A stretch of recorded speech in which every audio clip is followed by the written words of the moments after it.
Olá, seja bem-vindo, seja bem-vinda a mais um encontro com o conhecimento.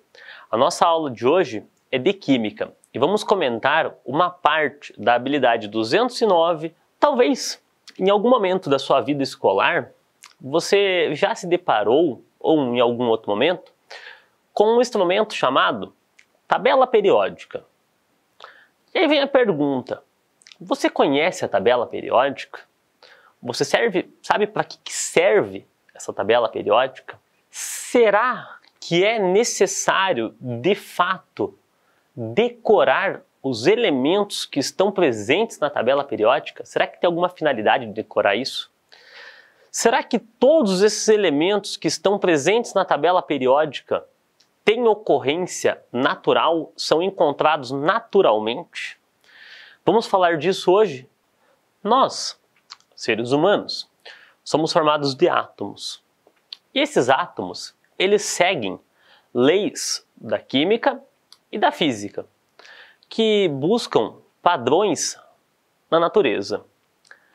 E a questão é o seguinte, será que quando nós falamos que nós somos formados por átomos reciclados, é uma ideia um tanto quanto perturbadora? Será que discutir se esses átomos são reciclados, será que significa que esses mesmos átomos que estavam na Terra há 1000, 2000 anos, 300 mil anos, fazem parte de nós hoje? É algo que mexe com a nossa cabeça e com a nossa imaginação? Isso será que dá um pouco de medo? Vamos falar disso nessa aula hoje e vamos ver se é algo um tanto quanto assim assustador. Os elementos, como átomos, eles começaram a ser formados a partir da explosão do Big Bang, aproximadamente 4,5 bilhões de anos. Nesse momento, na explosão do Big Bang, a temperatura estima-se que chegou ao bilhão a 10 a nona do Kelvin, a uma temperatura extremamente alta e, consequentemente, as partículas foram se unindo entre si e, a partir daí, foram formando os átomos. E a partir dessa formação dos átomos é que começou a formação dos elementos igual nós conhecemos hoje.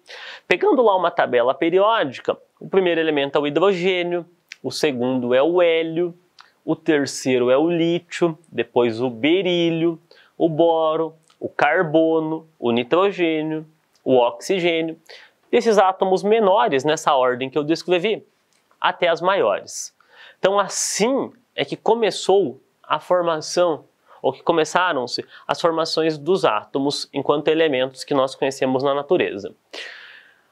Mas, em que momento histórico será que o homem ele começa a ter um domínio sobre os átomos?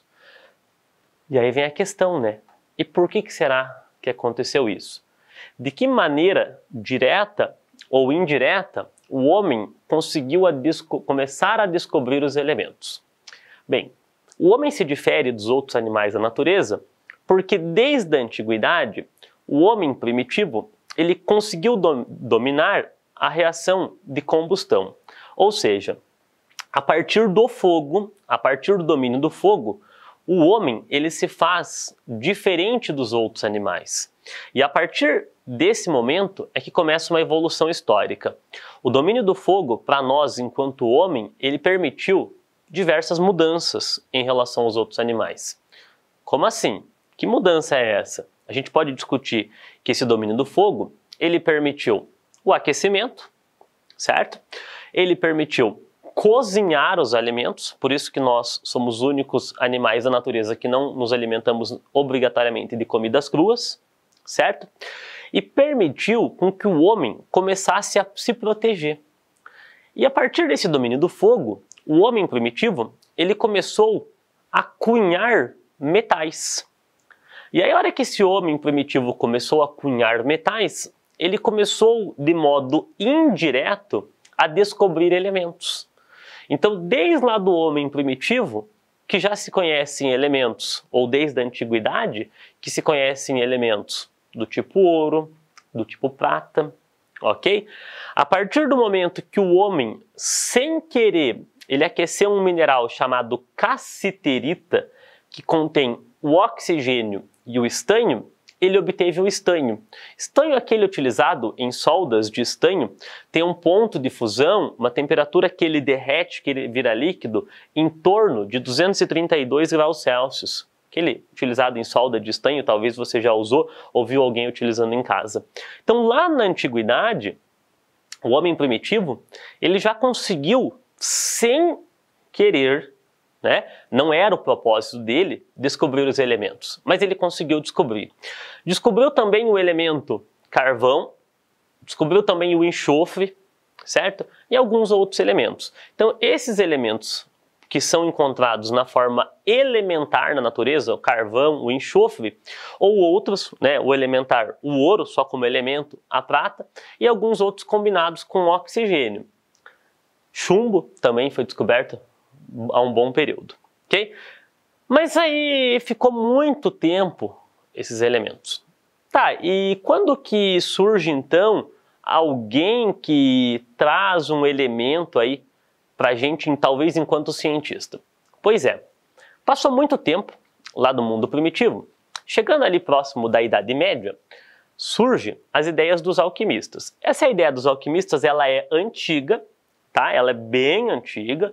Ela vem lá dependendo do Egito Antigo e até um pouco mais para cá na história. Mas aí pensando em Idade Média, surge um cientista não, um alquimista, né, que dá base para a nossa ciência, mas a alquimia é diferente de química. Então vou falar brevemente de alquimia só para você se situar. A alquimia nada mais eram do que pessoas que tinham uma espécie de misticismo, que tinham basicamente o objetivo de buscar a vida eterna, o elixir da longa vida, e tinham o propósito de transformar metais em ouro. Ou seja, pessoa inteligente, né? Quer ficar rica e viver eternamente. Basicamente é isso. E aí, consequentemente, eles ficavam misturando poções, fervendo, juntando as coisas. E aí, consequentemente, eles aprimoraram técnicas. Por exemplo, o banho-maria é uma técnica alquimista, por sinal, tá? Mas aí eis que um alquimista, ele viu que ele estava ficando pobre. E aí ele, puxa a vida, né? Ele falou, eu tô ficando pobre, como é que eu vou fazer aqui para me manter? Aí ele teve uma ideia meio brilhante, né? Ele fez o seguinte, ele começou a recolher urina. Por que ele começou a recolher urina? Porque ele associou que a urina tem uma cor ou um aspecto físico semelhante ao ouro. E aí ele começou a ferver urina. Ferver urina, ferver urina, ferver urina. Imagine o fedor, como era a casa desse alquimista. Mas tudo bem, ele ferveu bastante urina. E depois de vários dias fervendo urina, ele chegou em uma pedrinha, muito pequenininha. Ele, sem querer, ele descobriu um elemento chamado fósforo. Então, a partir desse ferver urina, é que foi descoberto o primeiro elemento moderno, o fósforo. Fósforo esse que você encontra na caixa de fósforo, não no palito. O palito não tem fósforo, por sinal. O fósforo está ao lado de fora da caixa. E aí, esse alquimista, sem querer, descobriu o fósforo. E para a época, isso foi muito revolucionário. Por que foi revolucionário? Porque o fósforo, ele, na presença da luz, se ele for aquecido, ele começa a emitir luz. E naquele momento da Idade Média, conseguir levar essa luz de um lado para o outro do espaço era algo novo, era algo extremamente absurdo e moderno. E aí, querendo ou não, ele acabou descobrindo o fósforo e é daí que surge também a indústria do fósforo. E a partir daí, e dos estudos de vários outros alquimistas, é que começaram-se a descobrir outros elementos. Até que ali em 1869, tem um russo chamado Dmitri Mendeleev, que ele é um dos precursores, não o primeiro, que começa a colocar ordem nos elementos. E em 1869, existiam apenas 63 elementos. O que é diferente daquele antigo, que eu citei uns 10 elementos, e que é diferente, né, do que temos hoje. Hoje, nós temos na nossa tabela periódica 118 elementos, sendo 92 elementos de ocorrência natural. Tabela periódica, então, é um instrumento que você vai utilizar sempre para consultar. E lá na tabela periódica, nós temos 118 elementos. Tá, e o que diferencia um elemento do outro? Na tabela, nós temos 118. Quando eu pego uma tabela periódica, eu vou buscar uma informação chamada número atômico. Este número atômico, ele é simbolizado por uma letra Z maiúscula. E é esse número atômico que me permite a identificação de cada um dos elementos. Os elementos têm propriedades diferentes e podem ser reunidos de acordo com propriedades semelhantes, mas cada elemento tem a sua característica. E esse Z, que é esse tal desse número atômico, ele corresponde ao número de partículas positivas presentes no núcleo do meu átomo ou do meu elemento. Então, por exemplo, o elemento hidrogênio, ele tem número atômico 1, porque ele tem um próton somente em seu núcleo. Então, qualquer elemento do mundo que tenha um próton somente, obrigatoriamente será do elemento hidrogênio. Agora, se eu pego lá o carbono, por exemplo, o carbono, ele tem número atômico 6. Significa que ele tem 6 prótons em seu núcleo. E, consequentemente, qualquer elemento do mundo que tenha 6 prótons será um átomo de carbono.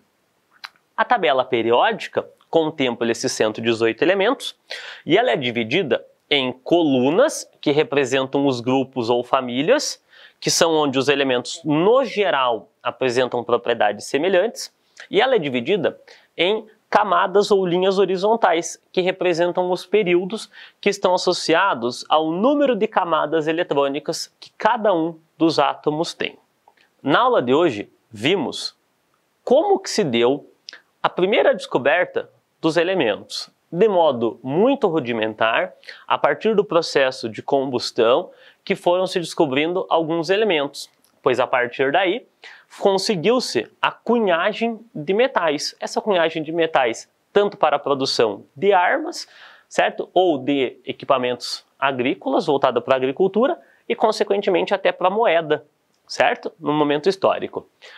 Comentamos também sobre o primeiro elemento descoberto por um alquimista, o elemento fósforo, e que a partir daí se alavancou uma busca por outros elementos. E aí, lá em 1869, contávamos com 63 elementos, e hoje temos na tabela periódica 118, sendo que 92 deles têm ocorrência natural e os outros têm ocorrência artificial. Tabela periódica, sempre na hora que for consultar, buscar uma legenda onde vai apresentar o número atômico simbolizado pela letra Z. E esse número atômico é o número inteiro igual ao número de prótons que vai te auxiliar na identificação do elemento em questão. E mais uma dica, quando consultar a tabela periódica, perceber que os elementos têm uma letra maiúscula ou uma minúscula em sua simbologia e não precisa decorar a tabela periódica, é sempre consulta. Combinado? Então, essa é a aula de hoje e nos vemos no próximo encontro. Até mais, um bom estudo e tchau!